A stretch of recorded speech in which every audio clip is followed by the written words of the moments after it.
The average of X number is Y square.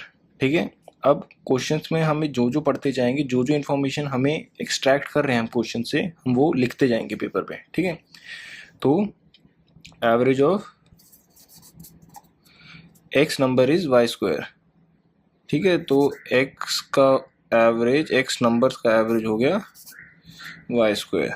ठीक है, X number average is Y square and Y number average is X square.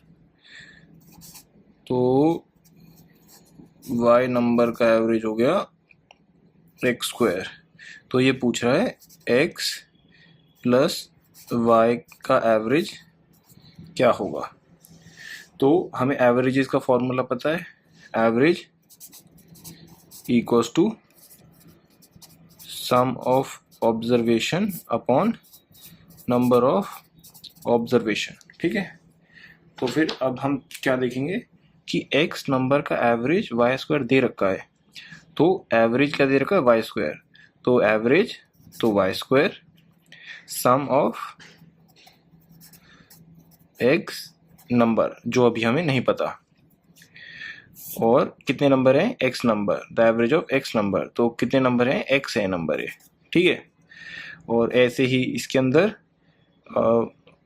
Y number का average है, Y number का average है X square, तो same average क्या है, X square sum of Y number, और टोटल कितने नंबर हैं, वाई नंबर है, तो हम यहाँ पे वाई लिख देंगे।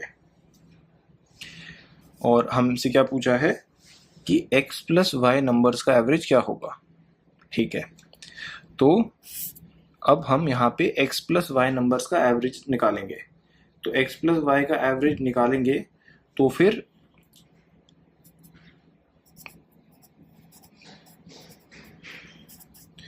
यहाँ पे होगा sum of x plus sum of y upon कितने नंबर है, x प्लस वाई, तो नीचे x प्लस वाई आ जाएगा। अब हमें पता है सम ऑफ x क्या है, ये रहा sum of x, sum of y क्या है, ये रहा। क्योंकि हमें x प्लस वाई नंबर्स का एवरेज निकालना है ना, तो हमें सम ऑफ x भी चाहिए, सम ऑफ y भी चाहिए। तो सम ऑफ x क्या हो जाएगा, x इंटू वाई स्क्वायर, तो x into Y square plus sum of y क्या होगा, y into X square, y into X square upon x plus Y.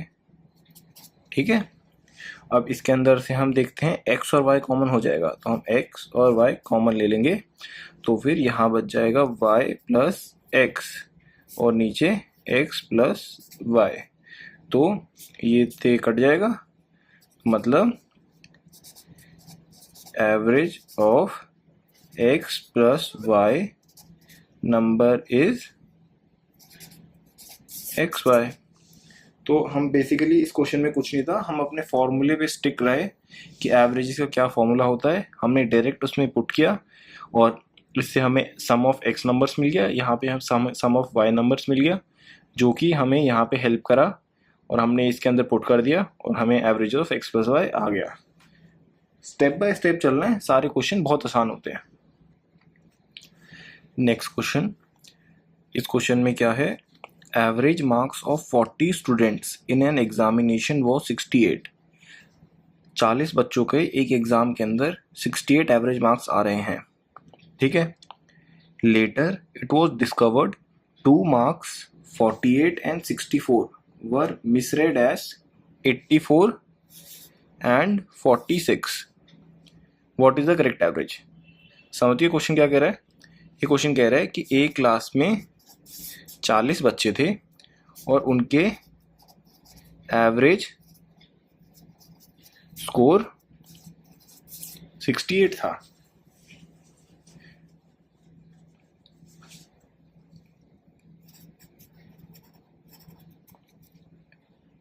But बाद में हमें पता लगता है कि 2 बच्चों के मार्क्स 48 और 64 मिसरेड कर लिए।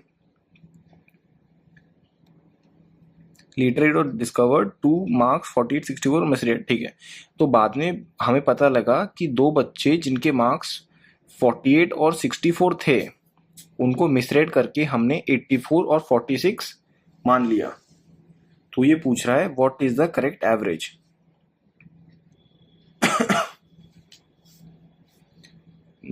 Now start. नेक्स्ट क्वेश्चन है the average marks of 40 students in an examination was 68. Later it was discovered 2 marks 48 and 64 misread as 84 and 46 respectively. What is the correct average? तो ये क्वेश्चन क्या कह रहा है, एक क्लास के अंदर 40 बच्चे थे जिनका एवरेज स्कोर 68 मार्क्स था, 40 स्टूडेंट्स थे जिनका एवरेज स्कोर 68 मार्क्स था। बट हमें बाद में पता लगता है कि 2 स्टूडेंट्स के मार्क्स जिनके 48 और 64 थे, मतलब जिनके जेन्युइन मार्क्स 48 और 64 थे, वो गलती से हमने मिसरेड करके 84 और 46 कैलकुलेशन में ले लिया। मतलब कि जो ये एवरेज 68 एवरेज आया है इसके अंदर हमने 2 बच्चों के मार्क्स 84 और 46 लिए हैं, बट उनके मार्क्स इतने नहीं थे, उनके थे 48 और 64। तो ये हमसे पूछ रहा है कि अब इसका करेक्ट एवरेज क्या होगा। ठीक है, तो पहली बात हम ऑप्शंस देखेंगे कि ऑप्शंस में फर्स्ट ऑफ ऑल हमें देखना है कि अब इसकी वजह से ये जो करेक्ट मार्क्स 48 और 64 होंगे, इसकी वजह से हमारा एवरेज इंक्रीज होगा या डिक्रीज होगा। तो फिर अब हम कैसे चेक करेंगे कि पहले 84 मार्क्स था अब 48 हो गया, तो मतलब यहाँ पे तो एवरेज कम हो रहा है, और यहाँ 46 लगा रखे थे बट जेन्युइन 64 है, तो यहाँ पे इसके मार्क्स इंक्रीज हुए हैं। तो अब हमें टोटल देखना है कि टोटल ओवरऑल डिफरेंस इंक्रीज हो रहा है डिक्रीज हो रहा है। तो हम इसका सम करेंगे पहली बात, तो हम यहाँ पे लिख देते हैं अर्लियर या फिर wrong marks, they were 84 and 46. Right marks 48 and 64. तो अब हम इसको कैलकुलेट करेंगे, इन दोनों का हम सम करते हैं, 8 और 4 120 और 130 and 6 400 and 112. Okay,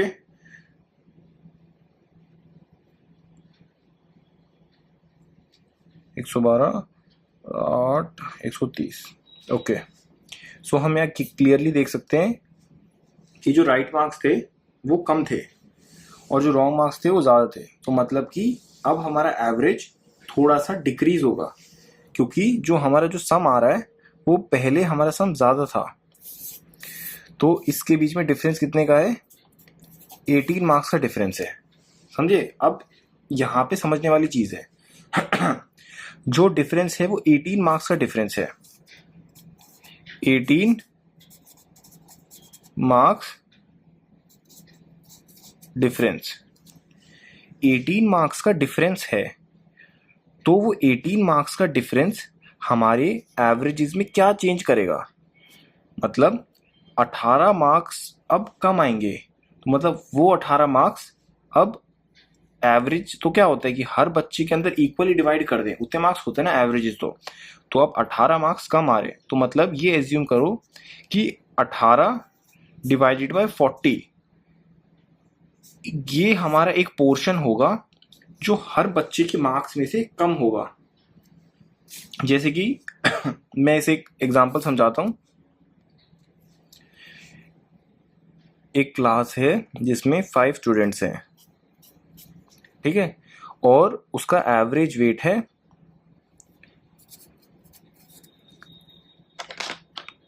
10 kg। तो हमने फर्स्ट लेक्चर के अंदर क्या समझा था, एवरेज वेट मतलब क्या होता है, एवरेज वेट वो वेट होगा कि मतलब आप मान लो कि यहाँ पे एक बच्चे का वेट ज़्यादा है 12, यहाँ पे किसी का कम हो गया, यहाँ पे किसी का ज़्यादा हो गया।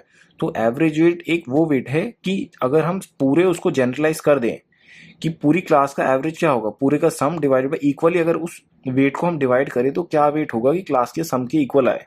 तो एवरेज वेट है 10, तो मतलब ये एज्यूम कर सकते हैं हम कि हर बच्चे का वेट 10 होगा। ठीक है। अब वहीं पे अगर ये बोले कि एक क्लास से एक बच्चा चला गया और जो बच्चा गया है उसका वेट जेन्युइन, उसका एक्चुअल वेट था 20 kg, जो बच्चा गया है उसका एक्चुअल वेट 20 kg था। तो अब पूछेगा क्लास का जो रिमेनिंग क्लास है उसका एवरेज क्या होगा। ओके, तो अब हम चेक करेंगे कि जो बच्चा गया है उसका हमने वेट एज्यूम किया था 10 kg, बट उसका जेन्युइन वेट कितना निकला 20 kg। तो मतलब he was carrying plus 10 kg extra weight.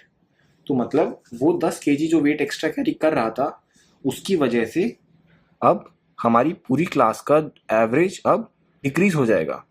और वो डिक्रीज कितना होगा कि जो प्लस 10 kg जो एक्स्ट्रा था वो अब कौन देगा, हर बच्चा देगा इक्वली। तो अब 10 डिवाइडेड बाय 4,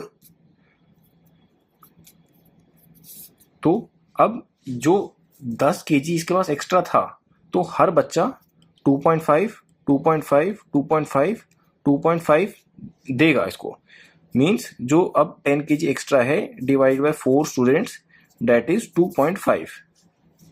तो अब जो इसका एवरेज होगा वो इसका एवरेज होगा 789 7.5। अब वहीं पे अगर आप इसे नॉर्मल बेसिक एवरेज के फॉर्मूले से कैलकुलेट करके देखना चाहते हो तो पहले ओवरऑल क्लास का वेट क्या था 50 kg,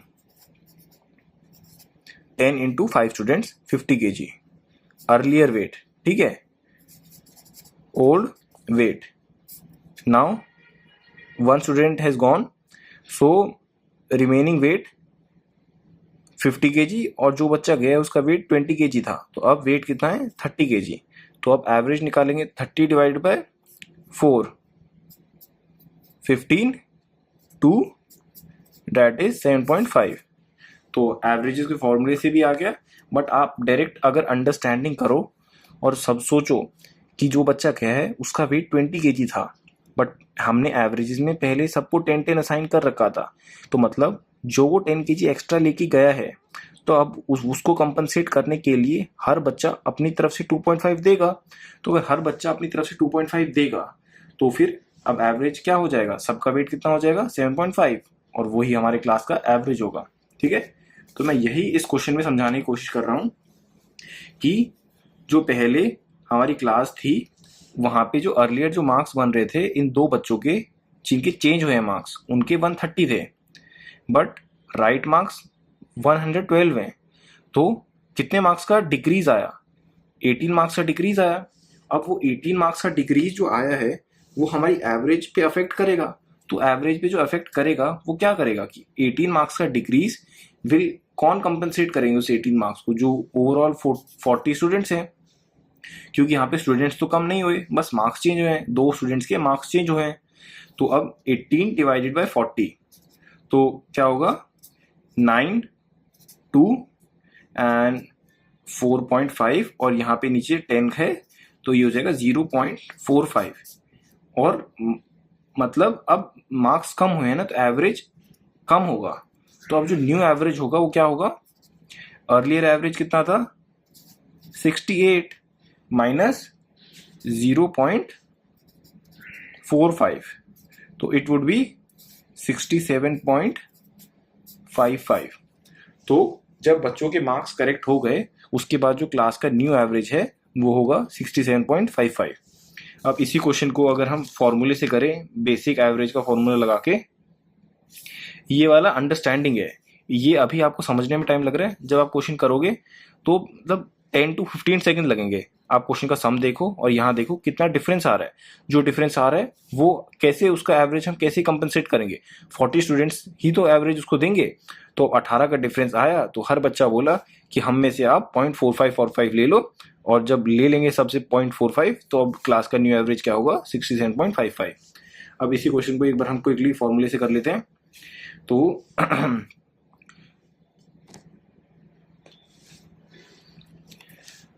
तो फर्स्टली हम क्या करेंगे,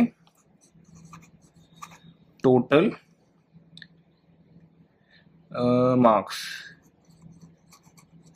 मार्क्स ऑफ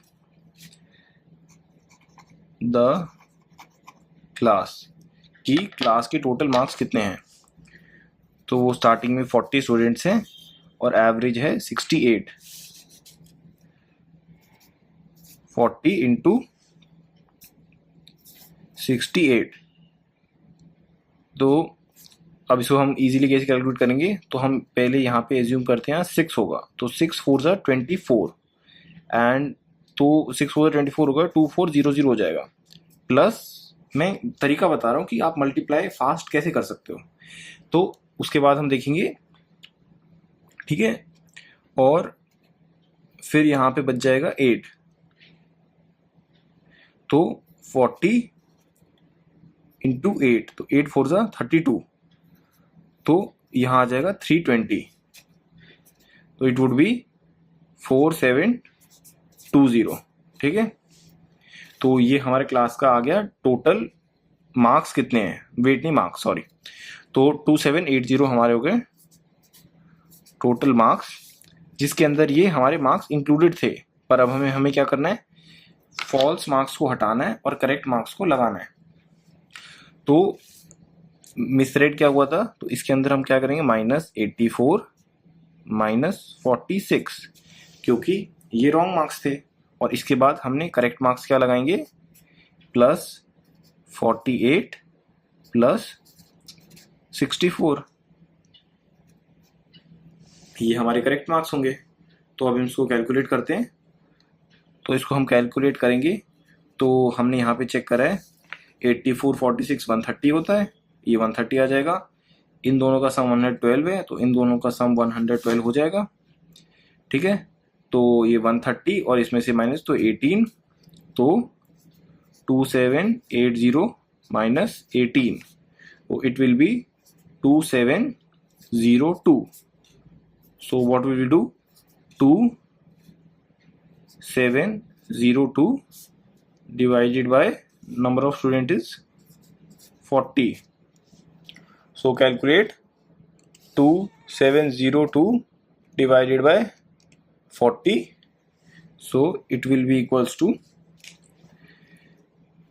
67.55.